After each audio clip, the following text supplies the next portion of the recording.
কিছুক্ষণ চুপ থেকে বলল, হুজুর আমি জানি আমার 2টা ডিমই দেওয়া উচিত ছিল, কিন্তু আপনি যখন তলোয়ার দিয়ে আমাদেরই আরেকজন সদস্যকে হত্যা করলেন, আমি ভয় পাওয়ার পরে অনেক চেষ্টা করে, অনেক কি বলবো কুতাকুতি করে একটা ডিম দিতে পেরেছি, 2টো দিতে পারলে খুশি হতাম। তো মুরগির খামারের মালিক বলল, কেন তুমি কেন 2টো দিতে পারলে না? বলে, আমি তো মুরগি না, আমি মোরগ। যদি আমাদের বোধোদয় হয়, যদি আমাদের ভিতর দয়া তৈরি হয়, তাইলে হয়তো বা সঠিক ফোরামে আমরা কথা বললেও বলতে পারি। এখানে একটা সংবাদ দেখবেন যে টাঙ্গাইলের এমপি সানোয়ার না সানোয়ার এক্স্যাক্টলি আমার মনে নাই, তাকে আমার দলের সাধারণ সম্পাদক মহোদয়, আমার ওবায়দুল কাদের চাচা, ওনাকে চাচাই বলি, উনি জনসম্মুখে থাপ্পড় মেরে দিচ্ছেন একজন সিটিং মেম্বার অফ পার্লামেন্ট।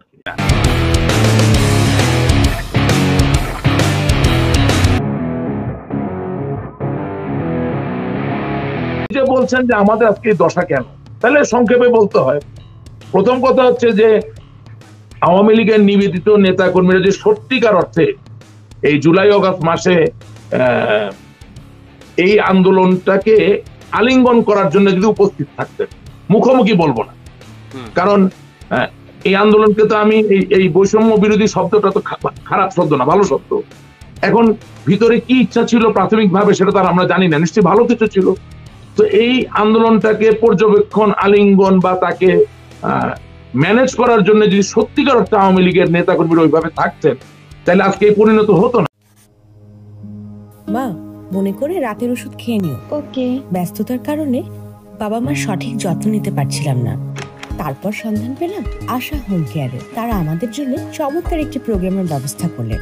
এখন অফিস না করে বাসায় থেকে তাদের করা পেমেন্ট নিয়ে বাবা মার যত্ন নিতে পারি। আর যে কোনো প্রয়োজনে আশা হোম কেয়ার দিয়ে থাকে আন্তরিক সেবা। বাইরে গেলে বাবা মাকে নিশ্চিন্তে আশা সোশ্যাল অ্যাডাল্ট ডে কেয়ারে পাঠিয়ে দিতে পারি। আশা হোম কেয়ার, ভালোবাসার পরশে প্রবীণদের পাশে। প্রিয় দর্শক, সবাইকে সালাম, শুভেচ্ছা জানিয়ে শুরু করছি সমকালীন বাংলাদেশের নতুন পর্ব। আপনারা প্রতি পর্বেই দেখেছেন যে আমরা সাধারণত বিভিন্ন দলের, বিভিন্ন মতের মানুষদের নিয়ে কথা বলি, জানতে চাই যে বর্তমান বাংলাদেশ কেমন আছে, আগামী বাংলাদেশের প্রতি প্রত্যাশা বা বাংলাদেশে যে অভ্যুত্থান বা যে বিষয়গুলো ঘটে গেল তা নিয়ে পর্যালোচনা। অবশ্যই রাজনীতি এবং সামাজিক এই প্রেক্ষাপট নিয়ে আপনাদের মতামত চাইবো। আপনারা প্রত্যেকবারই মতামত দিয়ে বিভিন্ন রকম ভাবে সহযোগিতা করেছেন। আশা করি আজকের পর্বেও আমরা তেমন সহযোগিতা পাবো। আজ আমরা কথা বলবো আওয়ামী লীগের অন্যতম নেতা রাশেক রহমানের সাথে। নাকি সালাম, কেমন আছেন আপনি? আমি আছি। আচ্ছা, আমি শুধু অনুরোধ করব যে সাধারণত টকশোতে বসলে সবাই নিজেকে ফেরেশতা রূপেই দাবি করার জন্য একটা চেষ্টা করেন। আশা করি আপনি সেই জায়গা থেকে অকপট কথা বলবেন, সেই প্রত্যাশা রেখে আমি একটু জানতে চাই যে বিগত সময়ে আমি 2টো ইন্টারভিউ আপনার দেখলাম এবং সেখানে আপনি খুব স্পষ্ট করে বেশ কিছু নিজ দলীয় এবং সাংগঠনিক সমালোচনা তুললেন। এটা এই বোধোদয়ের জায়গাটা আপনার ঠিক কিভাবে কখন মনে হলো, নাকি সাংগঠনিক ভাবে আপনারা খানিকটা অগোচর অবস্থায় রয়েছেন? রাশেক রহমান, আপনাকে ধন্যবাদ। প্রথমত আমি নিজেকে একদমই ধোয়া তুলসী পাতা বা দরবেশ হিসাবে উপস্থাপন করার চেষ্টা করব না। I can give you that much. I can give you my word. এখন ঘটনা হলো যে যেহেতু আপনি আমার পূর্ববর্তী 2টো ইন্টারভিউর কথা উল্লেখ করে এই অনুষ্ঠানটি শুরু করলেন, আমার মনে হয় আমার বক্তব্যকে আমি 2টো ভাগ করে ফেলতে চাই। একটা ব্যাপার হচ্ছে যে গত 2টো ইন্টারভিউ হওয়ার পরে যারা সত্যিকার অর্থে দলের নেতা কর্মী, তৃণমূলের, তারা বাংলাদেশের টেকনাফ থেকে তেঁতুলিয়া বিভিন্ন প্রান্ত থেকে, এমনকি দেশের বাইরেও যারা পালিয়ে আছেন, দেশে যেতে পারছেন না, তারা সকলেই ফোন করে আমাকে বলেছেন যে এই সত্য কথাগুলো বলা প্রয়োজন ছিল। অবশ্যই এই সত্য কথাগুলো আগে বলতে পারলে আরো ভালো হতো, কিন্তু আমি আগে বলতে পারি নাই বলে এখন সত্য বলবো না, বা আমি যদি মনে করি সত্যতেই আমার মুক্তি, সেই মুক্তিকে আমি আলিঙ্গন করতে পারবো না, সেটা তো ঠিক নয়। এটাই গণতান্ত্রিক চর্চা।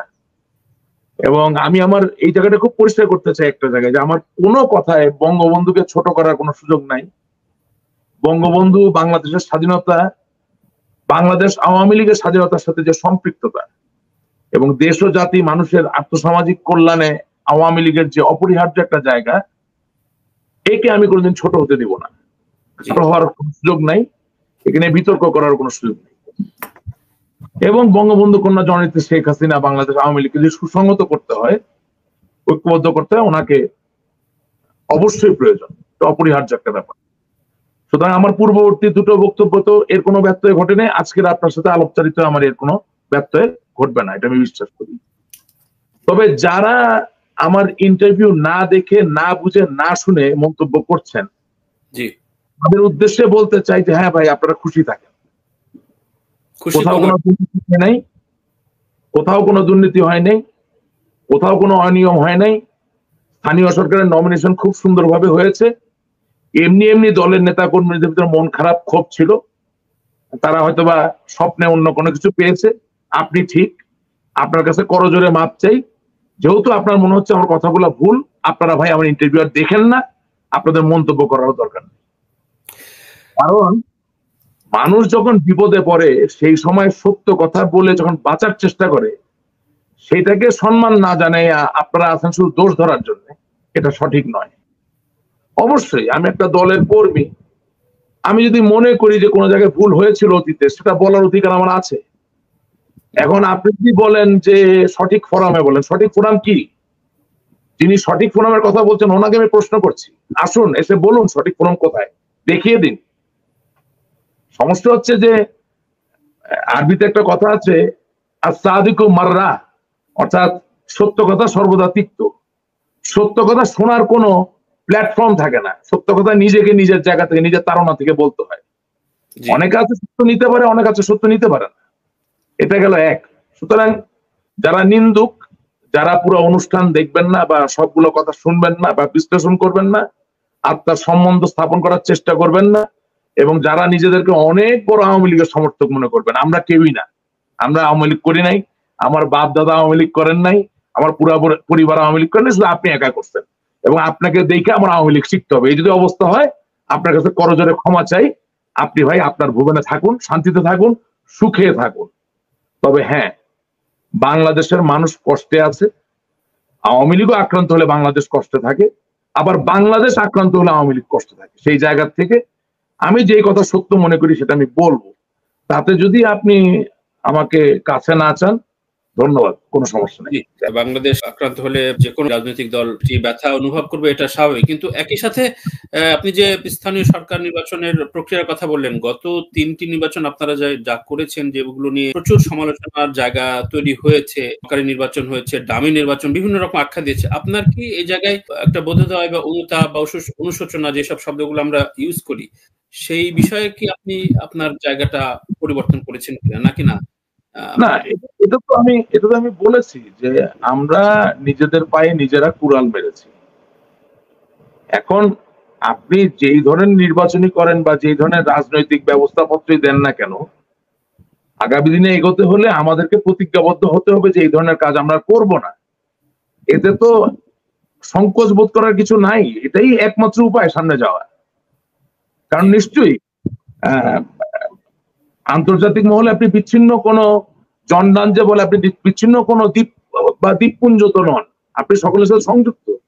নিশ্চয়ই আন্তর্জাতিক শক্তি আপনাকে সহযোগিতা করবে, আপনার প্রতিবেশী আপনাকে সহযোগিতা করবে, সবকিছু মিলিয়েই তো আপনি রাজনীতি করবেন, আপনিও সহযোগিতা করবেন। কিন্তু দিনের শেষে জনগণকে সাথে নিয়েই তো রাজনীতি করতে হবে। যত বড় শক্তি নিয়ে যেই আসুক না কেন, যদি না জনগণ উজ্জীবিত না হয়, যদি না জনগণ শব্দটা বলছে এই কারণে যে আওয়ামী লীগের একজন নেতা কি জনগণের বাইরে? আওয়ামী লীগের একজন কর্মী কি জনগণের বাইরে? আমরা কি রাজা বাদশা? No, we are here to serve the people, and a person who serves the people, he himself belongs to the people.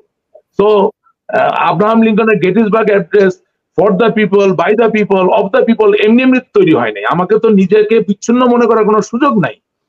আজকে যদি আমার কোনো রাজনৈতিক ব্যবস্থাপত্র বা কোনো নির্বাচনের কারণে আমার দলের একটা বৃহৎ জনগোষ্ঠী সংক্ষুব্ধ হয়ে থাকে, আমাকে তো যেভাবেই যে ভাষাতেই বলুন না কেন, আমাকে বিনয়ের সাথে করজোরে বলতে হবে যে এই ত্রুটি বা এই ভুল আমরা করব না।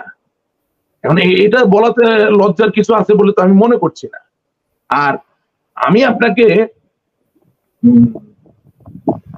একটা ছোট গল্প বলি, ইফ ইউ অ্যালাউ মি। হ্যাঁ, কিন্তু আমার অনুরোধ, গল্পটার সময় আপনি যদি ইন্টারাপ্ট করেন তাহলে গল্পটা ইয়েটা নষ্ট হয়ে যাবে। বলুন আপনি। তো একটা আপনার মুরগির খামার ছিল, সেখানে 4 জন সদস্য, মানে মুরগির প্রজাতির 4 জন ছিলেন। এখন এই খামারের যিনি মালিক, তিনি এসে বললেন যে তোমরা যদি আগামীকাল থেকে বেশি করে ডিম না দাও তাহলে কিন্তু তোমাদেরকে আমি শাস্তি দিব। তো বলার সাথে সাথে ওই 4 জন মুরগির খামারে যারা আছেন তারা খিলখিল করে হেসে উঠলেন। যেই না হেসে উঠলেন, খামারের যিনি মালিক, অর্থাৎ মুরগির খামারের মালিক, তিনি তার তলোয়ার বের করে একজনকে তার গর্দান কর্তন করলেন, মানে গলা কেটে ফেললেন। জি। গলা কেটে উনি চলে গেলেন। পরের দিন তিনি আসলেন, এসে দেখলেন যে 3 জন বেঁচে আছেন, 3 জনের মধ্যে 2 জন 2টো করে ডিম দিয়েছেন, আর একজন মাত্র 1টা ডিম দিয়েছেন। তো মুরগির খামারের মালিক জিজ্ঞাসা করছে যে কি ব্যাপার, অন্য 2 জন মুরগি 2টা 4টা ডিম দিল, তুমি কোন সাহসে মাত্র 1টা ডিম দিলা? তুমি কিছুক্ষণ চুপ থেকে বলল, হুজুর আমি জানি আমার 2টা ডিমই দেওয়া উচিত ছিল, কিন্তু আপনি যখন তলোয়ার দিয়ে আমাদেরই আরেকজন সদস্যকে হত্যা করলেন, আমি ভয় পাওয়ার পরে অনেক চেষ্টা করে, অনেক কি বলবো কুতাকুতি করে 1টা ডিম দিতে পেরেছি, 2টো দিতে পারলে খুশি হতাম। তো মুরগির খামারের মালিক বলল, কেন তুমি কেন 2টো দিতে পারলে না? বলে আমি তো মুরগি না, আমি মোরগ, আপনার ভয়ে আমি ডিম পারছি, ডিম পারারই কথা না। এই কথাটা এই কারণে বললাম, এই যে অনেকে বলে না যে সঠিক ফোরামে কথা বলেন, সঠিক ফোরামে আপনি কথা বলবেন কিভাবে এখন বলতে পারবেন হয়তো, যদি আমাদের বোধোদয় হয়, যদি আমাদের ভিতর দয়া তৈরি হয়, তাইলে হয়তো বা সঠিক ফোরামে আমরা কথা বললেও বলতে পারি। আমরা তো বিরাজনীতিকরণের শিকার হয়েছি। আপনাকে আমি আজকে প্রথম আলোর 19 ফেব্রুয়ারি 2017 সালের সংখ্যায় যদি আপনি যান, সেখানে একটা সংবাদ দেখবেন যে টাঙ্গাইলের এমপি সানোয়ার এক্স্যাক্টলি আমার মনে নাই, তাকে আমার দলের সাধারণ সম্পাদক মহোদয়, আমার ওবায়দুল কাদের চাচা, ওনাকে চাচাই বলি, উনি জনসমক্ষে থাপ্পড় মেরে দিচ্ছেন একজন সিটিং মেম্বার অফ পার্লামেন্ট। তাইলে আপনি কি এই নিউজটা দেখেছিলেন? জি, প্রকাশিত, এসব নিয়ে অনেক চর্চা হয়েছে। হ্যাঁ, এখন আপনি যদি একজন আপনার জুনিয়র কলিগ, আপনি মন্ত্রী হন, সাধারণ আপনি সংসদ সদস্য, আপনার একজন জুনিয়র কলিগ আরেকজন জুনিয়র সংসদ সদস্যকে যদি মানুষের সামনে থাপ্পড় মারেন, তাহলে সিগন্যালটা কি? সিগন্যালটা আরো 10 জনকে থাপ্পড় মারতে পারেন। এবং তখন সংসদ ছিল, সংসদের নেতা, উপনেতা, চিফ হুইপ, স্পিকার সবাই ছিলেন, কেউ কিছু বলেন নাই। শুধু তাই না, এই যে 350 জনের যে সংসদ, সকলে একটা করে ডিম পারছে, বুঝলেন, ভয়ে। Nobody could protest that this is not on. এবং এটা সুদূর প্রসারী ইফেক্ট কি জানেন? এটা সুদূর প্রসারী ফলাফল শুনবেন। প্রায় সংসদে দাঁড়িয়ে সংসদে বলতো যে মাননীয় স্পিকার সচিবালয়ে দেখছি আপনারা সবাই তো পালাই গেছেন, ফলাফলের আর কি আছে? আপনি জিনিসটা শুনেন, এটা বিরাজনীতি করো, জিনিসটা শুনতে হবে আপনাকে প্লিজ। সংসদে বলা হতো, মাননীয় স্পিকার, আমি একজন সংসদ সদস্য মন্ত্রণালয়ে প্রবেশ করলে আমাকে বসার জায়গা দেওয়া হয় না, ডিসিএসপি আমার কথা শোনে না, কোথার থেকে আপনাকে বসতে দিবে, কোথার থেকে আপনার কথা শুনবে? আপনি একজন এমপি, আপনার আরেক ভাই এমপি কে যখন থাপ্পড় মারার পর আপনি কিছু বলতে পারেন না, যখন কোনো রেমিডি আনতে পারেন না, তখন কোনো ডিসি, কোনো এসপি, কোনো সচিবের সময় নেই আপনার কথা শোনার। সেই জায়গা থেকে বাংলাদেশের বিরাজনীতিকরণের সূচনা হয়েছিল। আমার কথা হচ্ছে, যা হয়েছে হয়েছে, কিন্তু আপনি যদি আগামী দিনে এর পরিবর্তন করার প্রত্যয় ব্যক্ত না করেন, তাহলে রাজনৈতিক কর্মী বা রাজনৈতিক ব্যক্তিত্বকে কেউ সম্মান করবে না। কারণ আমরা আমাদের নিজের জায়গাটা নষ্ট করেছি। আমরা যা ডিম পাড়ার কথা না, তাকে ভয় দেখিয়ে ডিম পাড়িয়েছি। তো সেই জায়গায় জুলাই অগাস্টের যে সংকটের কথা বলছেন, সেই সংকটে কোনো ভদ্রলোক এসে আপনাকে উপদেশ দিবে, পরামর্শ দিবে, সেটা কোথার থেকে? ভয়েই তো ভালো লোক আপনার থেকে দূরে, ভয়েই তো ভদ্রলোক আপনার থেকে দূরে। বাংলাদেশ আওয়ামী লীগের যে ত্যাগী নেতা বা কর্মী, অনেক মন্ত্রী এমপির থেকে ভালো রাজনীতি বুঝে, সে কোন সাহসে আপনি বলেন যে আমার নেতাদের কাছে এসে বলবে যে আপনারা এই কাজটা করেন, এটাতে আমরা সুরক্ষিত হব না? কিন্তু এতগুলো মন্ত্রী একসাথে আসলে দেশটা কোন পর্যায়ে ছিল? আপনারা কি কেউই প্রতিবাদী হতে চাননি? আমি যদি আপনার আত্মসমালোচনার জায়গাটা আমি আমি একটু আমি আমি একটু ফিনিশ করি। আত্মসমালোচনার জায়গায় যদি আসি, ধরেন সাকিব আল হাসান থেকে শুরু করে অনেক নায়িকা আপনারা মন্ত্রী এমপি বানিয়েছেন, মনোনয়ন দিয়েছেন, টাকা পয়সা লেনদেন হয়েছে। তো এই জায়গা থেকে এমনও দেখেছি আপনি সাকিব আল হাসানের সাথে উইলিংলি তাকে ওয়েলকাম করেছেন, সেই ছবি আবার বিভিন্ন জায়গায় প্রকাশ পেয়েছে। একজন আপনি রাজনৈতিক পরিবারের সদস্য, আপনার তো একজন করে উঠে আসা কাউকে আপনার পাশে বসানোর জন্য বিষয়টা ভালোভাবে দেখবেন না? আপনি কিভাবে ব্যাখ্যা করবেন? এই জায়গাটা ভুল হচ্ছে। আমি মনে হয় জায়গাটা ঠিক করতে চাই। প্রথম কথা হচ্ছে, সাকিব আল হাসান বাংলাদেশের জন্য খেলে, সে যখন বাংলাদেশের জন্য গর্ব বা গৌরব নিয়ে আসে, আমি রাশেক রহমান তার পাশে থাকলে আমার ভালো লাগে, এটা আমি অস্বীকার করি। খেলোয়াড় এবং রাজনীতিবিদ, ঠিক আছে, আসছি একটা একটা করে আসছি। সাকিব আল হাসান যখন ব্যবসা করে, সেই ব্যবসার জায়গায় আমি যদি মনে করি আমাকে তো ব্যবসা করতে হয়, আমি তো আর আমার বৃত্তি তো ব্যবসা, আমি যদি মনে করি ব্যবসায়িক পার্টনার হিসেবে সে ভালো হবে, সে আমার ব্যবসায়িক পার্টনার হতে পারে, এতে কোনো সমস্যা আমি দেখি না, যতক্ষণ দেশের আইন মেনে আমরা চলছি। হ্যাঁ, আচ্ছা, এখন রাজনৈতিক ব্যক্তিত্বের জায়গায় বলি, হ্যাঁ, সাকিব আল হাসান একজন স্বনামধন্য খেলোয়াড়, সে যদি জনগণের মাঝে জনপ্রিয় হয়, তাকে যদি আপনি নমিনেশন দেন, সে যদি এমপি হয়ে আসে এবং তাকে যদি আপনি দেশের যুব সমাজকে উজ্জীবিত করার কাজে লাগান, তাতে যে কবিরা গুনাহ হবে তা না। না, কিন্তু আপনি তৃণমূলকে কি ঠকালেন না? না, আমি বলেছি জনপ্রিয় মানে কি? তৃণমূল বাদ দিয়ে না তো। যদি আমি বলেছি তৃণমূল যদি তার পক্ষে রায় দেয়, আপনি তাকে বানান, কিন্তু তৃণমূল রায় দিয়েছে কিনা এটা তো আপনিও জানেন, আমিও জানি না, সেখানে তো সমস্যা। আপনি সেদিকেই আলোকপাত করার চেষ্টা করছেন। That's what I am trying to tell you, that ভারতে কি জয়া প্রদা এমপি হয় নাই? ভারতে কি অমিতাভ বচ্চন এমপি হয় নাই? ভারতে কি আপনার শত্রুঘ্ন সিনহা কি এমপি হন নাই? হয়েছে, কিন্তু তৃণমূলের অ্যাপ্রুভাল নিয়ে, তৃণমূলকে সাথে নিয়ে। এখন ভোট হয়েছে।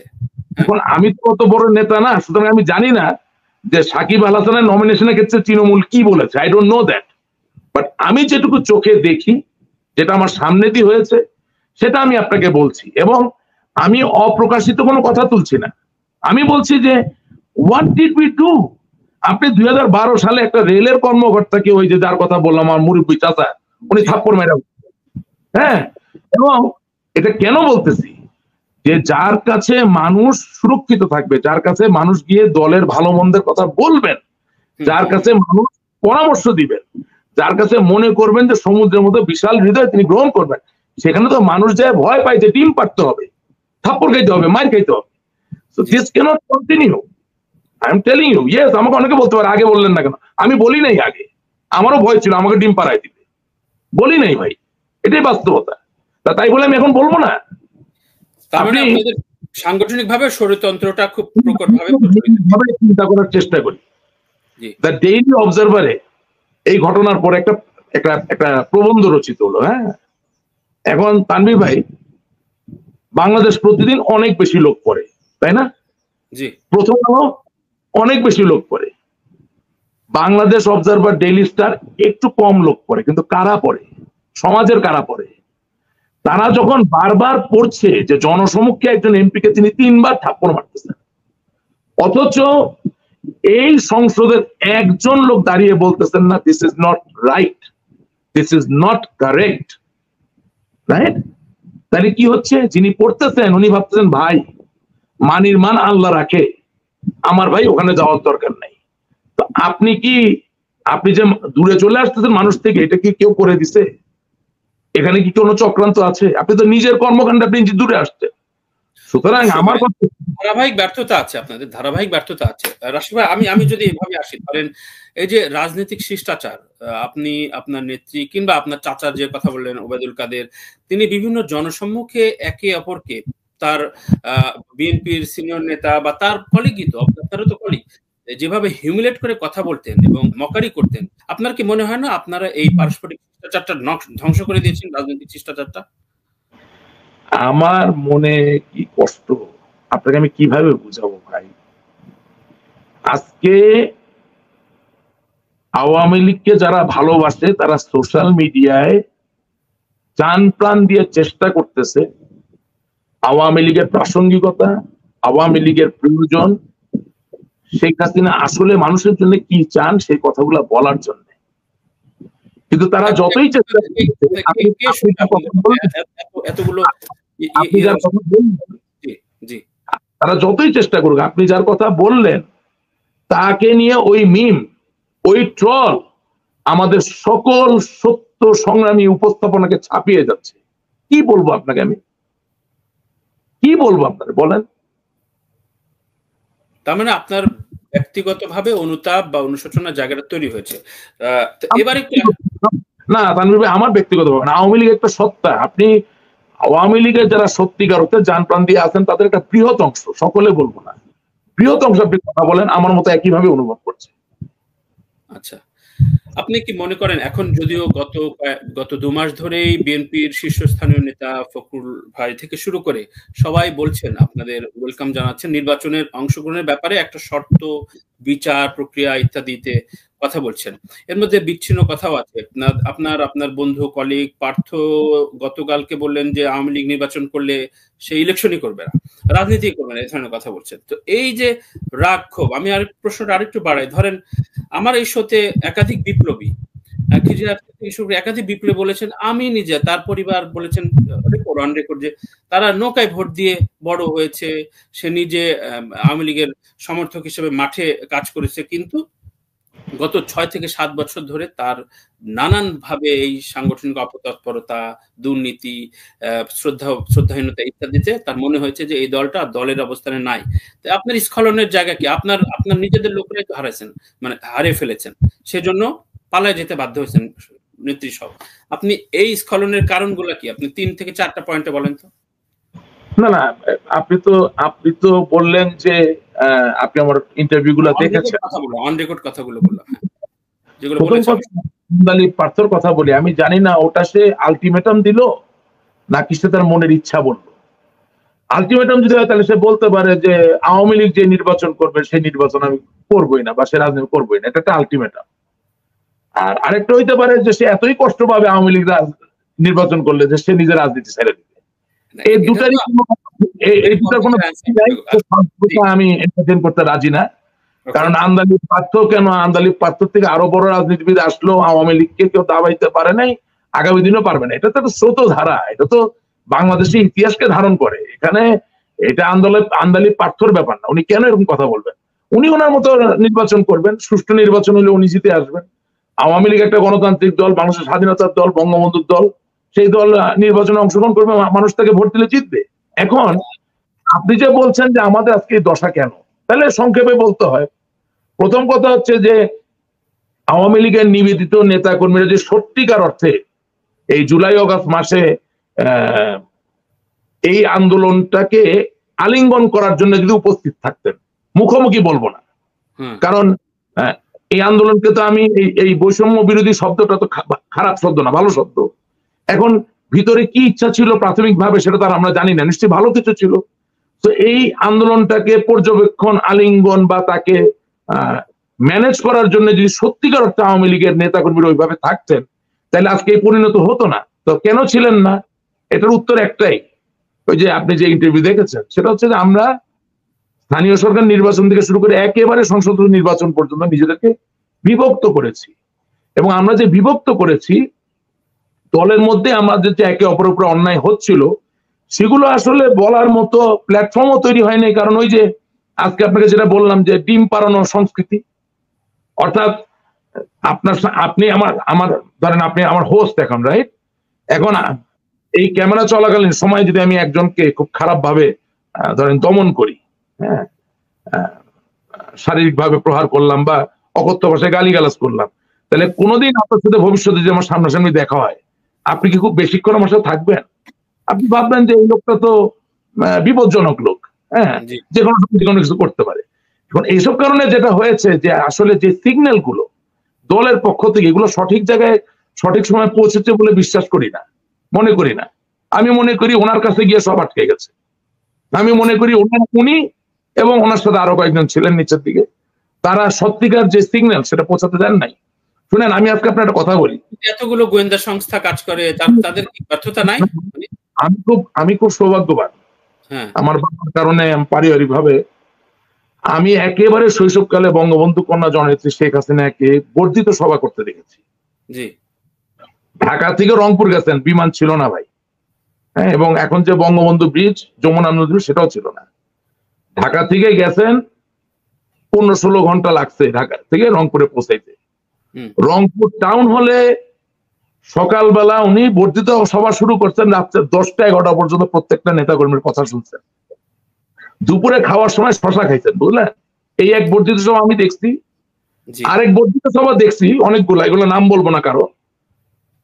ওনারা ঢাকা থেকে প্লেনে আসছেন, সার্কিট হাউসে বসছেন, খালি গা হইছেন, বেনসন সিগারেট ফুকাচ্ছেন, ওনার থেকে বয়সে ডাবল, তার মুখে সিগারেটের ধোঁয়া মারছেন পা তুলে দিয়ে। হ্যাঁ, বর্ধিত সভা হলো, চারিদিক দিয়ে পুলিশ, হেলমেট পরা পুলিশ, হাতে স্বয়ংক্রিয় অস্ত্র, আমার আওয়ামী লীগের নেতা কর্মীদের দিকে তাক করা।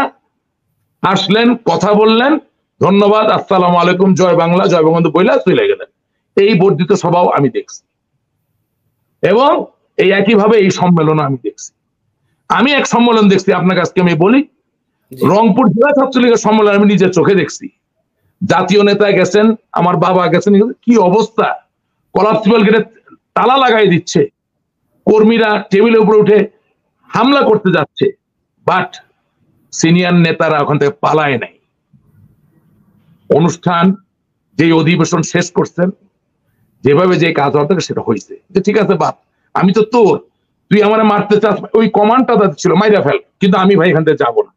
আর আমি এই সম্মেলনে দেখছি, আমার কাছে ভিডিও আছে, আপনার কাছেও আছে, খুঁজলে পাবেন, বলতেছে শেখ হাসিনা ওখান থেকে সব দেখতেছে, র্যাব দিয়ে উঠাই নিয়ে যাবো, র্যাব দিয়ে ছো দিয়ে নিয়ে যাবো।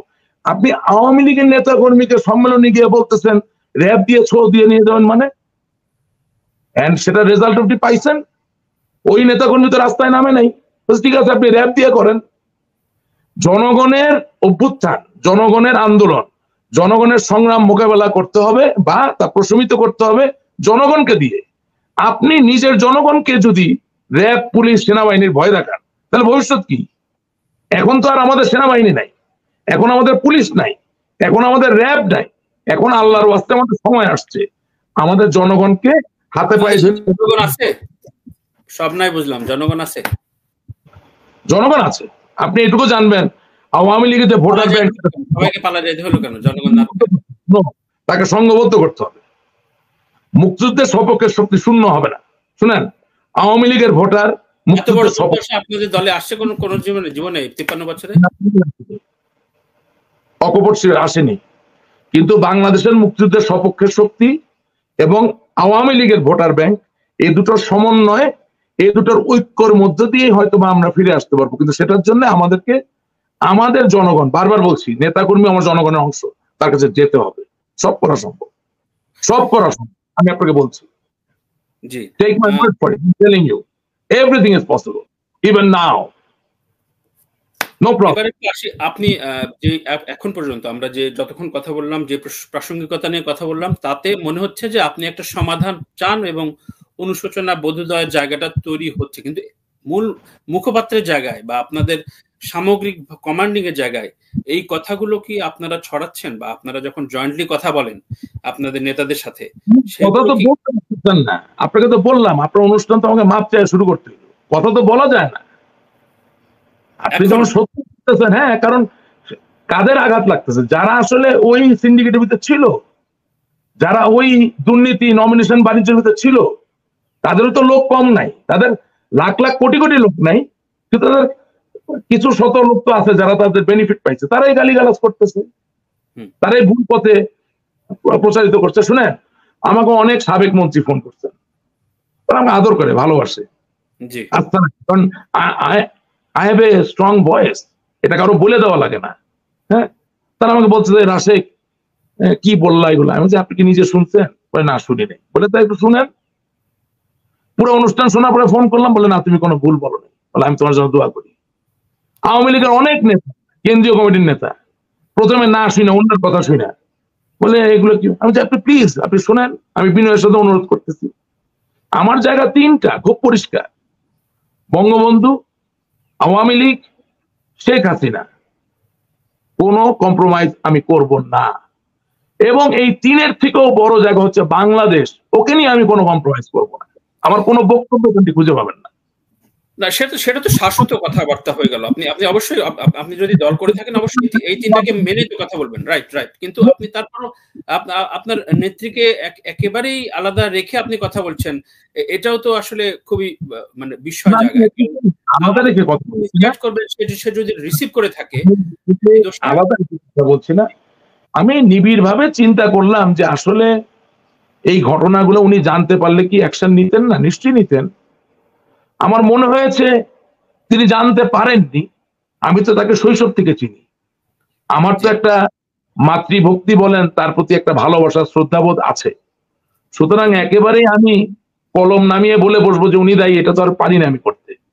আমার বিশ্বাস যে সিন্ডিকেট এত শক্তিশালী হয় যে তারা অনেক সত্যকে ঢেকে রাখতে পারে, এটা বাস্তবতা।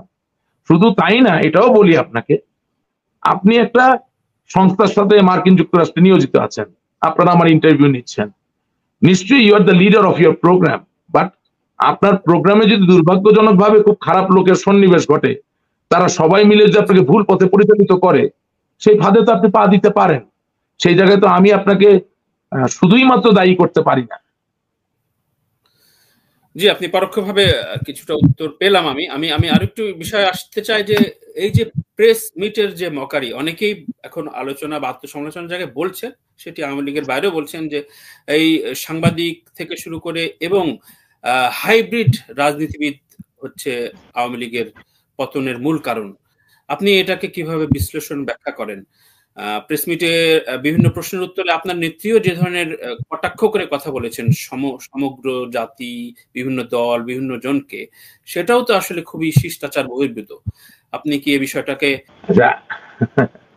আপনি মানে হয়েছে কি যে আমরা তো আসলে তোপের মুখে, আমি এর আগেও যে ইন্টারভিউ দিচ্ছি, she was also very competent, Ismail ভাই ইজ অলসো ভেরি কম্পিটেন্ট, এবং আপনিও আমাকে এমন একটা জায়গায় নেওয়ার চেষ্টা করতেছেন যেখানে আসলে গ্রেটার কজটা ডিফিটেড হয়ে যায়। অনেক একটা বৃহৎ স্বার্থ কিন্তু সামনে আছে। বাংলাদেশের মানুষ কিন্তু ভালো নাই, এবং সেই জায়গা থেকে আমার কাছে মনে হয়েছে যে দলের ভিতরে কিছু আত্মশুদ্ধির জায়গা তৈরি হইলে আমরা দেশের জন্য কাজ করতে পারবো, এবং আমাদের যে ভুল ত্রুটি আছে সেগুলোকে মেনে নিয়ে বা স্বীকার করে আমরা নতুন একটা অভিযাত্রার সূচনা ঘটাতে পারবো। এটা আমার মনে হয়েছে। Perhaps we can initiate a new endeavour. হ্যাঁ, আমার একটু ভুল হয়েছে শব্দ ইয়েতে, মানে you can never initiate endeavour, endeavour is a great thing. হ্যাঁ, পারহ্যাপস মানে you can live into a great endeavour, মানে আপনি ছাপিয়ে পড়তে পারেন একটা মহৎ এন্ডেভারে। হ্যাঁ, তো আপনি যে কথাটা বললেন, দেখেন মকারির একটা উত্তম উদাহরণ আপনাকে দেই। জি, একজন ব্যক্তি, তিনি নোয়াখালী থেকে এমপি হয়েছেন, ফেনী থেকে। হ্যাঁ, তো উনি ছাত্র রাজনীতি করতেন। আবারও বলি, আমাকেও স্নেহ করেন, আমি নাম বলবো না, এবং নেত্রীর খুব কাছে ছিলেন 96 সালের সরকারে।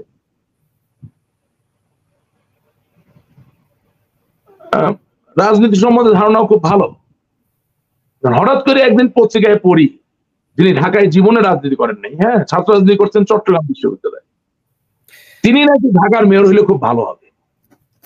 আচ্ছা, না কারণ সে তো বউ পোলবান সহ ঢাকায় থাকতো। 40%-এর বেশি এমপিরা আপনারা ঢাকায় থাকতেন, এলাকায় যাইতেন না।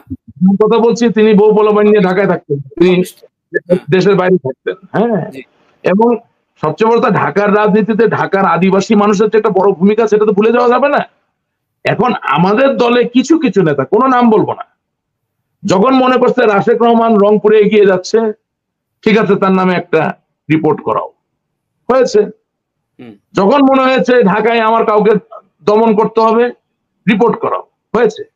তো ওটা আমার একটু আগে যে র্যাব, পুলিশ, সেনাবাহিনী হাতে থাকার মতো কথাটা, যেটা ওর থেকে বিচ্ছিন্ন কিছু না। আমি ওই একটা বাদ দিয়ে গেছিলাম, মানে গণমাধ্যমের কতিপয় পুলিশ, সেনাবাহিনী, র্যাব, এখন তো আপনার হাতে নাই। এখন আপনি শুদ্ধ রাজনীতি করবেন, এখন আপনি পরিষ্কার রাজনীতি করবেন, এখন যিনি এই বিপদের সময় আপনার পক্ষে কথা বলবেন তার জন্য রাজনীতি করবেন, যিনি কাজ করার চেষ্টা করবেন তার জন্য রাজনীতি করবেন।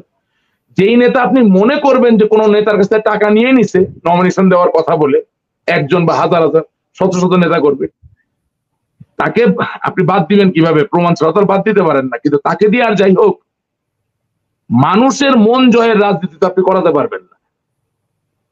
সুতরাং তাকে বাদ দিতে বলি না, পাশে রাখেন, কিন্তু যারা মানুষের মনটা জয় করতে পারবে, মা বাবা ভাই বোন বলে হাতে পায়ে ধইরা একটা জায়গায় আনতে পারবে, তাদের কিছু একটু সুযোগ না দেন।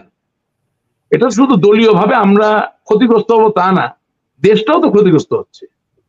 এই দেশের উদ্ভব তো আওয়ামী লীগের বাইরে না, এই দেশের উদ্ভাস তো বঙ্গবন্ধু ছাড়া না। সুতরাং আমার কথা হচ্ছে যে হ্যাঁ, খুব কঠিন কাজ, আবার অনেক সময় কঠিনও না। আপনাকে সিদ্ধান্তটা নিতে হবে। এবং সত্যিকার অর্থে আওয়ামী লীগের বহু সমর্থক, মুক্তিযুদ্ধের সপক্ষের বহু মানুষ যারা দেশের ভিতরে আছে, তারা শুধু একবার শুনতে চায় যে আমরা যদি কোনো ভুল করে থাকি এই ভুলের পুনরাবৃত্তি আর ঘটবেন না। এখন আমার ভালো লাগুক আর না লাগুক, আমি তো জনগণের রাজনীতি করি, তার কথাটাকে তো আমার মূল্য দিতে হবে। কিন্তু কিন্তু অধিকাংশের ভেতরে তো আপনাদের এই অনুশোচনাটাই নাই, এই কথাটা বলছেনই না। ভিন্ন ন্যারেটিভে আপনারা সবসময় অনুশোচনার দায়িত্ব নিব। আপনারা ইন্ডিয়ান গণমাধ্যমে নিজেদের মতো করে প্রোপাগান্ডা ছড়াচ্ছেন, কথা বলছেন এবং বিভিন্ন আমি ইন্ডিয়ান প্রোপাগান্ডা কি হচ্ছে আই ডোন্ট নো, যেটা আমি জানি না সেটা আমি কথা বলি না। জানেন বা এখানে স্বীকার করার বিষয়টা আপনি রিস্কি ফিল করেন, believe me, I have that strength and that courage. আমি যদি in particular with data and information, if I know something, I promise to you I shall deliver. I will not say that I don't know about it. ইন্ডিয়ায় কে propaganda গাড়ি দিয়ে করাচ্ছে I don't know. আমি দেখতে পারি propaganda হয়, কিন্তু কে করাচ্ছে সেটা তো আমি জানি না। আপনি তো আমার কথার মূল্য দেন বলে আমাকে ডেকেছেন। এখন আমি কারো মানে ব্যক্তি স্বার্থ চরিতার্থ করার জন্য কারো নাম বলে দিলাম, এটা তো আমি করব না। নাম আমি তখন বলবো যখন আমি 110% শিওর যে yes he is doing this. এবং আমি আপনাকে এখনো বলছি, এই যে নমিনেশন বাণিজ্যে যারা ইনভলভ ছিলেন, আমি নাম বলতে পারি, বলবো জায়গা মতো, ওইটা সঠিক প্ল্যাটফর্মে বলবো। ওকে, সেদিন নিশ্চয়ই আপনার কথা জারি থাকবে। এই অনুধাবনটা তৈরি হওয়ার চেষ্টা হচ্ছে, রাশিক রহমান বলছেন। এটাও অনেকদিন কি গত 6 মাস ধরে অনুপস্থিত ছিল। এবার আসি আপনাদের আবারও হাইকমান্ড বা সাধারণ সম্পাদক থেকে শুরু করে এই যে সিনিয়র নেতৃত্বের জায়গায় যে ধরনের দুর্নীতি বলি, নারী লিপ্সার কথা বলি, এগুলো বিভিন্ন প্ল্যাটফর্মে প্রকাশিত। মনোনয়ন বাণিজ্য থেকে শুরু করে যাদের কাছাকাছি থাকা ভেড়ার প্রশ্ন আসে না, সেগুলো নিয়ে অনেক রকম ইউটিউবার না বড় বড় গণমাধ্যমে প্রকাশিত হয়েছে। তো যখন প্রকাশ পায় তখন তো আপনি রানিং এমপি, আপনি দলের প্রভাবশালী ব্যক্তিত্ব, আপনি তখন প্রচুর টকশো করে বেড়াচ্ছেন, আপনি প্রচুর কথা বলছেন। তখন প্রতিবাদের জায়গাটা তৈরি হয়নি, কখন বিব্রত হননি আপনি? আমি তো লজ্জার সাথে গ্লানির সাথে আপনার কাছে স্বীকার করছি, আমিও ভয়ভীত ছিলাম, আমি তো প্রতিবাদ করতে পারি নাই, আমি তো অস্বীকার করছি না, আমার উচিত ছিল। কথা বলি, বিভিন্ন মানুষ বিভিন্ন জায়গা থেকে ওই সময় প্রতিবাদ করছে, যারা করছে তাদেরকে সেলুট জানাই। আমি করতে পারি নাই, আমার ভয় ছিল। অর্থাৎ ভয়টা কেমন ছিল যে ওই সময় আপনারা কথা বলছেন, অধ্যাপক সাংবাদিক নুরুল কবির থেকে শুরু করে বিএনপির কোনো কথা লিস্ট থাকতো, অমুক অমুককে টকশোতে আনা যাবে না, সেই সব বিষয়গুলো হয়েছে। আপনারা যখন কথা বলছেন তখন আপনারা ভয় পেতেন? একটু এক্সপ্লেইন ভয় ছিল কেমন, এক্সপ্লেইন করি, আপনি আমাকে বলতে দিয়েন একটু। প্লিজ বলেন। আমি আমার রাজনৈতিক জীবনের ব্রত হিসেবে নিয়েছিলাম যে আমি এই দেশের স্বাধীনতা যুদ্ধ এবং এই যুদ্ধের বিপরীতে যারা ছিল, বিরুদ্ধে যারা ছিল, রাজাকার, আল বদর, আল শামস, তাদের যে বিশ্বাস, এই বিশ্বাসটা নিপাত না যাওয়া পর্যন্ত আমার সংগ্রাম জারি থাকবে। সেই সংগ্রামের একটা অনস্বীকার্য প্ল্যাটফর্ম হচ্ছে বাংলাদেশ আওয়ামী লীগ। এবং আমি নিজে চোখে 15 বছর দেখেছি যে এই কালো শক্তিকে মোকাবেলা করার জন্য যে সাংস্কৃতিক বিপ্লব, যে শিক্ষা ক্ষেত্রে বিপ্লবের প্রয়োজন, সেটার অনুপস্থিতি ছিল। এবং তার মধ্যেও আমরা যারা কথা বলার চেষ্টা করছি, আমি কোনোদিন রেখে রেখে কথা বলি নাই। এবং আমার টকশো তো আমি কোনোদিন আওয়ামী লীগকে তেল মেরে কথা বলিনি। আওয়ামী লীগ কোনো ভুল করলে আমি স্বীকার করছি।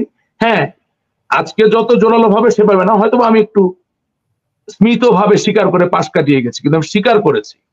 I have that strength in my character. Okay, তো আমার কথা হচ্ছে যে আমার বড় ভয়টা ছিল যে এই যে বড় যুদ্ধ, বাংলাদেশকে স্বাধীনতা যুদ্ধের শত্রু থেকে মুক্ত করার যে যুদ্ধ, সেই যুদ্ধে আবার আমার থেকে যারা বেশি বোঝে তাদের সাথে আমি কন্ট্রাডিক্ট করতে গিয়ে সেই যুদ্ধটা আবার হারিয়ে না ফেলি। কিন্তু শেষ ফলাফল কি হলো? শেষ ফলাফল হলো যে আমার মনের মাঝে যে শঙ্কাটা ছিল সেই শঙ্কাই তো বাস্তব হলো। এবং আপনি ইউটিউবে গেলে আমার 2000-এর উপরে বক্তব্য খুঁজে পাবেন, টকশো না, বক্তব্য। প্রতিটা জায়গায় পরিষ্কার ভাবে আমাদের দলের কোথায় ল্যাকিং হচ্ছে, কোথায় কি কাজ করা দরকার বলছি, এবং সেটা বাস্তবে রূপান্তরিত হয়েছে। গতকালকে ডালাসে একজন সাদা চামড়া ব্যক্তি, তিনি আন্তর্জাতিক রাজনীতি নিয়ে খুব লেখাপড়া করেন, আমার বন্ধু মানুষ, তাকে আমি ফোন করেছি। সে আমাকে বললো যে one thing I don't understand, যে আমি ডালাসে থাকি, আমার বাড়িতেও যদি আমাকে কেউ আক্রান্ত করতে আসে, আমি যতই দোষী হই, অপরাধী হই, আমার পাড়া প্রতিবেশী এসে এটা থামাবে। তা আপনাদের কি হইলো যে আপনাদের ব্যাপারে কেউই আগায় আসলো না? তো আমাকে কিছুক্ষণ চুপ করে থাকতে হয়েছে। I have to be silent, right? এবং বাস্তবতা দেখেন, বাস্তবতা দেখেন, মরহুম বীর মুক্তিযোদ্ধা মাইনুদ্দিন খান বাদল জাসদের নেতা ছিলেন, রাইট? আজও বঙ্গবন্ধু যে স্বাধীনতার প্রতিভূ ছিল, সাক্ষাৎ প্রতিমূর্তি ছিলেন, এবং তার বিরুদ্ধে যে একটা আন্তর্জাতিক মানের একটা চক্রান্তের মধ্যে দিয়ে তাকে সপরিবারে হত্যা করা হয়েছে, সেই বক্তব্যটা আর্টিকুলেট ভাবে ডেলিভার করার কোন লোক আওয়ামী লীগের নিজের নাই। জাসদের একজন প্রয়াত নেতার ভিডিও ক্লিপ কেটে কেটে আমাকে সোশ্যাল মিডিয়ায় চালাতে হয়। এটা কারণ কি বলেন? আমার কি ভালো বক্তা নাই? আছে। আচ্ছা, গেল এক। 2 নাম্বার, ফজলুর রহমান সাহেব, যিনি ছাত্রলীগের সেক্রেটারি ছিলেন, তিনি তো বেগম খালেদা জিয়ার এখন উপদেষ্টা, বিএনপির একজন নেতা, আইনজীবী।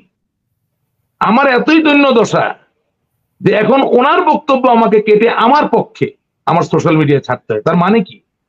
তার মানে হচ্ছে মেধার লালনটা দেরিতে হলো, এখন করা প্রয়োজন। If you don't do that, then we are in deep trouble.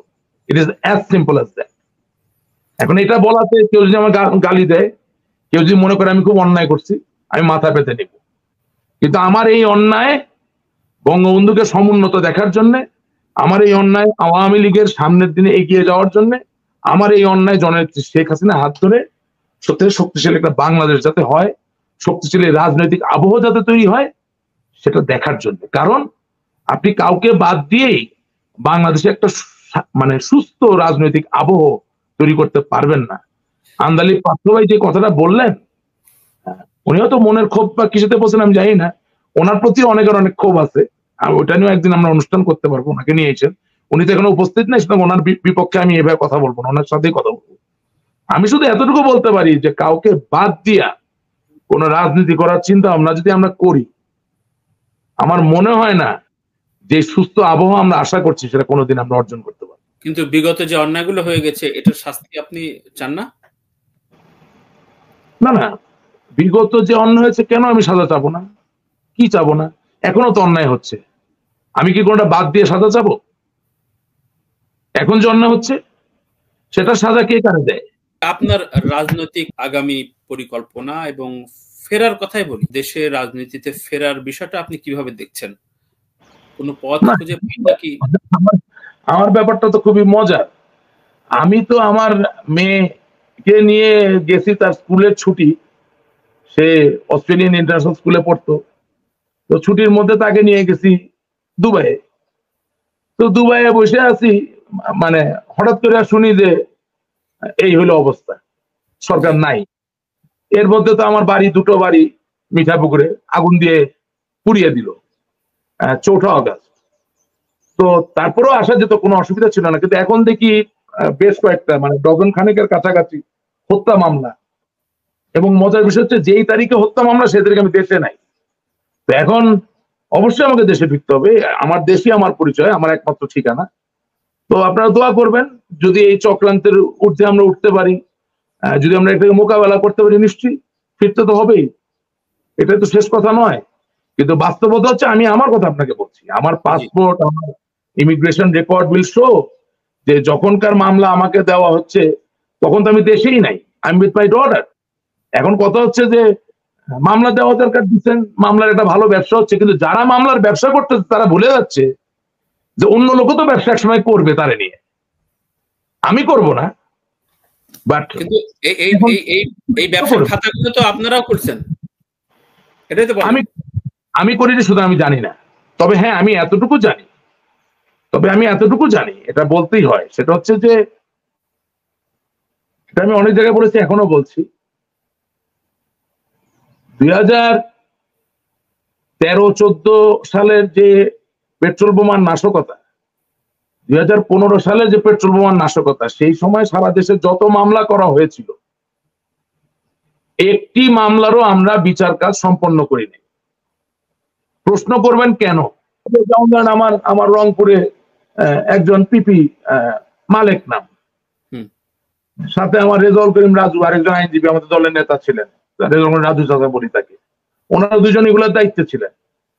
জিজ্ঞেস করেন কয়টা কনভিকশন করছেন, কয়টা মামলা শেষ পর্যন্ত নিছেন। এখন ব্যবসা করছেন কি করেননি আমি তো জানি না। আমার কথা হচ্ছে যে আমার মাননীয় আইনমন্ত্রী মহোদয় এই 15 বছরে একবারও বাংলাদেশের সকল পিপি যারা এই নাশকতার মামলাগুলোর দায়িত্বে ছিলেন তাদেরকে ডেকে কি জিজ্ঞাসা করেছেন যে আপনি কয়বার জামিন আবেদন না মঞ্জুর করার জন্য আবেদন দিয়েছেন, কতবার মামলা চালানোর জন্য চেষ্টা করেছেন? No, that was not there. So কে বাণিজ্য করছে না করছে কত নিবিড়ের খবর আমার কাছে নাই, আমি বিশ্লেষণ করতে পারি। আমি আপনাকে আপনার সামনে একটা অ্যানালিসিস সামনে দিলাম। আপনার এই অনুষ্ঠান তো একেবারে ময়মনসিংহ থেকে শুরু করে, চট্টগ্রাম থেকে শুরু করে, রাজবাড়ী থেকে শুরু করে, রংপুর থেকে শুরু করে, খুলনা থেকে শুরু করে প্রত্যেক এলাকার জনসাধারণ, দর্শক, আওয়ামী লীগের নেতাকর্মী এবং অন্যান্য দলের নেতাকর্মীরা দেখবে। তাহলে আমার কথা হচ্ছে ওনারাই প্রশ্ন করবেন যে ওনার জেলায় প্রধান আইন কৌশলী কে ছিলেন, আইনজীবী কে ছিলেন, সরকারি আইনজীবী কে ছিলেন, ওনারাই প্রশ্ন করবেন কি কাজ করেছেন। সেখান থেকে আগামী দিনের একটা জায়গা তৈরি হবে। অবশ্যই শেষ দুটি প্রশ্ন, সেটা হচ্ছে আপনি বা আপনারা এই যে সংসদ সদস্য বা দীর্ঘ রাজনীতিতে ধীরে ধীরে জনবিচ্ছিন্ন হয়ে গিয়েছেন, কি মনে হয় যে আজকে যখন আপনি দূরে আছেন বা যারা জেলে রয়েছে তাদের পক্ষে 5 জনও কাঁদতেছে না, 5 জনও সোচ্চার হচ্ছে না, এই অসহায়ত্ব আপনাকে পড়ায় না? তানভীর ভাই, এটা তো আপনি নিজে টিআরপি বাড়ানোর জন্য কথা বলছেন। 5 জন কাঁদতেছে কি কাঁদতেছে না কোত্থেকে পাইলেন আপনি? এটা দালিলিক প্রমাণ কোথায়? আপনি আপনার প্রোগ্রামকে পপুলার করার জন্য এমন কোনো কথা বলেন না যেটা সত্য নয়। না সত্য, আমি যা দেখছি আপনাকে বলি, বাংলাদেশের গরু চোর যে থাকে না, গরু চোর, সে কিভাবে গরু চুরি করে জানেন? এটা চেয়ারম্যান হয়, কিন্তু কিভাবে হয় জানেন? বলেন। একটা গরু চুরি করলে 2টা গরু তার নিজের গ্রামে জবাই করে খাইয়ে দেয়, তো গ্রামের লোকরা খুশি থাকে। গরু চোরের জন্য কান্নার লোক আছে বাংলাদেশে। ডোন্ট টেল মি দ্যাট বাংলাদেশে গরু চোর চেয়ারম্যান হয়, এগুলো আমরা জানি। So don't tell me that. All I am trying to tell you that আমরা জনবিচ্ছিন্ন নই, জনগণ আছে আমাদের সাথে, তাকে সুসংহত করতে হবে। জনবিচ্ছিন্ন খুব বেশি এগ্রেসিভ একটা শব্দ। আওয়ামী লীগের একটা মতো দল জনবিচ্ছিন্ন হবে কোত্থেকে, কিভাবে হবে? এটা হয় নাকি? আমরা সমন্বয়ে পালাতে হলো, সে কারণে তো চলে যেতে হলো। আমরা সমন্বয়ে পিছিয়ে পড়েছি, আমরা সুসংগত করতে পারিনি, আমরা নিজের দলের লোককে মাঝে মাঝে নিজেরাই আক্রান্ত করে ফেলেছি, সেই জায়গায় আমরা কোনো বিচার দিতে পারিনি। হ্যাঁ, সেটা বলতে পারেন, বাট আপনি কি মনে করেন যে এই লোকটা আমার দলে কষ্ট পাইছে ধরেন কোন এক নেতার হাত থেকে, সে নেত্রীকে ভালোবাসে না? 100 ভাগ ভালোবাসে। আপনি কি মনে করেন আমার দলের যে লোকটা কোনো একজন দুষ্টু নেতার কারণে কবলে খপ্পরে পড়েছেন তিনি বঙ্গবন্ধুকে ভালোবাসে না? 100 ভাগ ভালোবাসে। কিন্তু তার কাছে যেতে হবে, যে বলতে হবে যে ভাই we are sorry, let's fight together, আসেন আমরা একসাথে সংগ্রাম করি, যুদ্ধ করি। এই যে ব্যাপারটা, এটা অনুপস্থিতি ছিল, হয়তো এখন সে অনুপস্থিতি দূর হয়ে যাবে। সামনের নির্বাচন এবং আওয়ামী লীগের ফেরার বিষয়টা নিয়ে আপনি আসলে কি পরামর্শ দিতে চান বা কি বলতে চান? অনেকে, এটা কমন প্রশ্ন, আমি সবাইকে করি। আমার জায়গা খুব পরিষ্কার। যারা বাংলাদেশকে ভালোবাসেন, যারা বক্তব্য দিচ্ছেন, জনমত সৃষ্টি করার চেষ্টা করছেন, তারা সত্যি বাংলাদেশকে ভালোবাসলে বাংলাদেশের রাজনীতিতে ভারসাম্য ফিরিয়ে আনতে হবে। সেক্ষেত্রে আওয়ামী লীগকে নিয়ে নির্বাচনটা করতে হবে, এটা এক। 2 নাম্বার, আওয়ামী লীগের জন্য আমি কর্মী হিসেবে আমার প্রত্যাশার জায়গা হচ্ছে যে আর ধরো কাটো মারো পাকড়াও করো এটা নয়, বরঞ্চ সময় পাওয়া গেছে নিবিড় ভাবে কি হয়েছে, কি করা উচিত ছিল সেই জায়গাটা ঠিক করে একটা নতুন জায়গা তৈরি করা। নতুন জায়গা মানে এই না যে আওয়ামী লীগের যে বিশ্বাসের জায়গা সেটাকে পরিবর্তন করা। নতুন জায়গা মানে এটা না যে বঙ্গবন্ধুর দেখিয়ে দেওয়া যে রাজনৈতিক আদর্শ সেটার পরিবর্তন আনা। নতুন জায়গার মানে হচ্ছে এমন সব নেতৃবৃন্দ বা লোকজনের সম্মেলন ঘটানো যারা নতুন আশার সঞ্চার ঘটাতে পারে, এবং যেই জেনজি এন্ড মিলেনিয়ালরা স্টুড এগেইনস্ট আস তারা যাতে ওই নেতাদের সাথে কানেক্টেড ফিল করতে পারে, so that they can connect, so that they can feel that there is a relationship of philosophy, a relationship of dream, a relationship of future prospect. Only then we can go back and we can stand on our feet, because it is a fact that every single minute a new person is becoming a voter of our country. প্রত্যেক second প্রত্যেক মিনিটে নতুন করে একজন নতুন প্রজন্মের আমার ভাই বা বোন তিনি বাংলাদেশের ভোটার হচ্ছেন। সুতরাং we need leaders যাদের সাথে একটা how would I say একটা altruistic, the English word is altruistic, একটা কানেক্টিভিটির জায়গা তৈরি হতে হবে। Only then sure we can do miracles, we can achieve the impossible rather. আমি মনে করি না যে it will be a very difficult thing। আর সবচেয়ে বড় কথা মন থেকে এটা ফেলে দিতে হবে, ক্ষমতা is not everything, being MP, being minister is not everything. The fact that people talk about you, the fact that people think about you and you think about the people, and the fact that in their crisis they look for you, they hunt for you, you are a sought after personality, that is where you are a real successful politician. So we need to build a new culture of having politicians, not how would I say rent seekers, not opportunists. এটা হলো আমার কথা। আপনার ধন্যবাদ। যে বিষয়গুলো চর্চা হতো না, আরো যদি সংযুক্ত প্রশ্ন করতে চাই সেটি হচ্ছে, সর্বশেষ আপনারা হরতাল দিলেন, হরতালটা বিভিন্ন ভাবে আসলে ব্যর্থ হলো এবং আপনার নেত্রী কথাও বললেন, এর আগে ফোনের কথা না আর অফিসিয়াল কথাও বলেছেন, এই দুটো কিভাবে বিশ্লেষণ করবেন? আওয়ামী লীগ তো কোনো হরতাল ডাকেনি। তাই কি? জি, আওয়ামী লীগের অফিসিয়াল পেজ কারা নেত্রী ডাকে হরতাল এসছে এবং সেটি তো ডিক্লেয়ার হরতাল ডাকেন নাই। নেত্রীর অডিওটা তো আমি খুব সুনিবিড় ভাবে শুনেছি, এটা তো ডক্টরড একটা অডিও, এটা তো অসমাপ্ত একটা অডিও, এভাবে তো উনি কোনোদিন হরতাল ডাকবেন না। আচ্ছা, এটা নতুন মানে এটা অসমাপ্ত একটা অডিও, এটুকু তো আপনাকে স্বীকার করতেই হবে। আমি ধরে নিলাম আপনি আইটি বিশারদ না, ধরে নিলাম, আমিও না, কিন্তু এটা যে অসমাপ্ত বক্তব্য এটা তো আপনাকে মানতে হবে। সে তো কোনো হরতালের জন্য আহ্বান জানায় নাই, আওয়ামী লীগও তো হরতালের জন্য আহ্বান জানায়নি। আমি শুনেছি যে আওয়ামী লীগের সমর্থনকারী একটা সাইবার গ্রুপ আছে, এই টিম, তারা বোধহয় হরতাল ডেকেছে। তো সেটা আর এটা তো এক জিনিস না। এটা আমিও এখন আপনার অনুষ্ঠানে এসে বলতে পারি আসুন ভাই আগামীকালকে থেকে আমরা হরতাল করি, এটার মানে কি আওয়ামী লীগ হরতাল ডাকছে নাকি? আমি তো আওয়ামী লীগ একটা কর্মী মাত্র, আমি আমার মতামত দিতে পারি, সিদ্ধান্ত দিতে পারি না, সিদ্ধান্ত ফোরামে হতে হবে। আচ্ছা, অর্থাৎ আপনি বলছেন আওয়ামী লীগ হরতাল ডাকেনি, এটি বায়াস প্রচারণা এবং সেটি গণমাধ্যম লুফে নিয়েছে, বা না, এটা দোষ দেওয়া যায় না, এটাও ঠিক আছে, এটা দোষ দেওয়া যায় না। কারণ হচ্ছে যে আমাদের দলের পক্ষ থেকেও প্রত্যেকটা ব্যাপারকে খুব পরিষ্কার করে দেওয়ার জন্য একটা লিঙ্ক ধরি, একুশে টিভি, দেশ টিভি, দৈনিক দৃষ্টিপাত সবাই হরতালের রিভিউ করেছে। আমাদের দলের এখন বর্তমান সংকটে একজন খুব সাবলীল, বুদ্ধিদীপ্ত, সক্ষম মুখপাত্র প্রয়োজন। হয়তোবা দলের মুখপাত্র আছে, কোথায় আছে জানি না, বাট এটা না থাকার কারণে যেটা হচ্ছে, যেটা বললেন উইথ অল ডিউ রেসপেক্ট, যে একুশে টিভি লুফে নিচ্ছে, সময় টিভি, কারণ আওয়ামী লীগ কি করছে এই সিদ্ধান্তটা বলার মতো তো কেউ নাই এখন।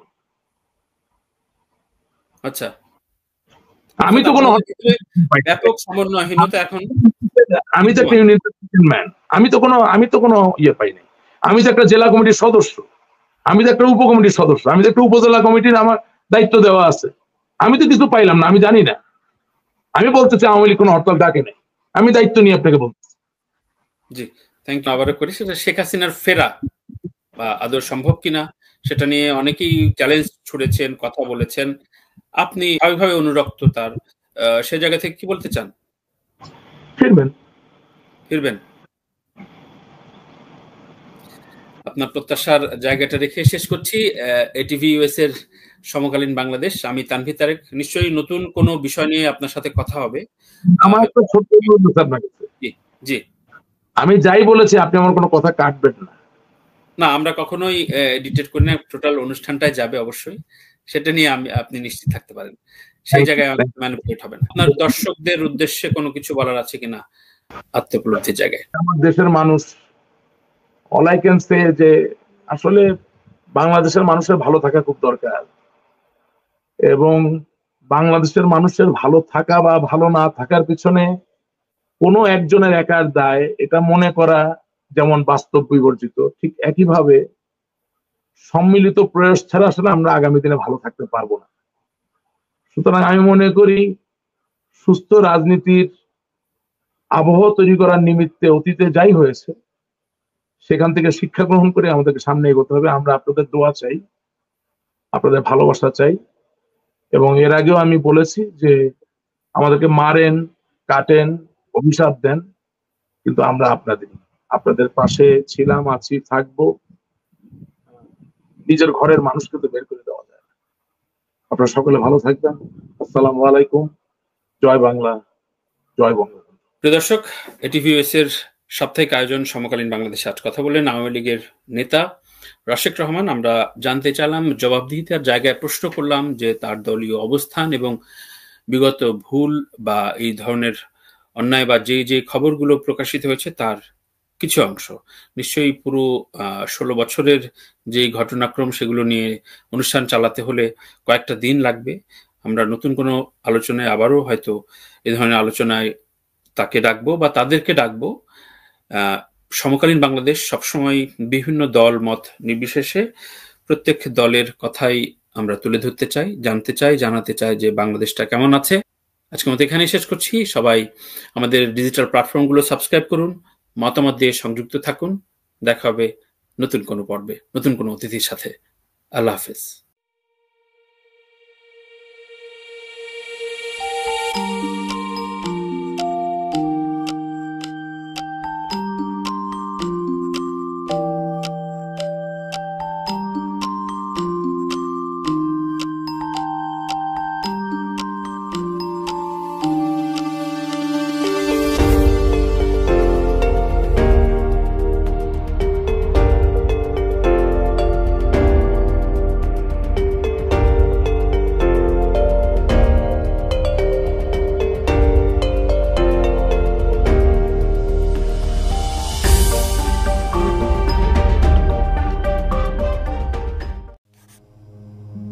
মা, মনে করে রাতের ওষুধ খেয়ে নিও। ওকে। ব্যস্ততার কারণে বাবা মার সঠিক যত্ন নিতে পারছিলাম না।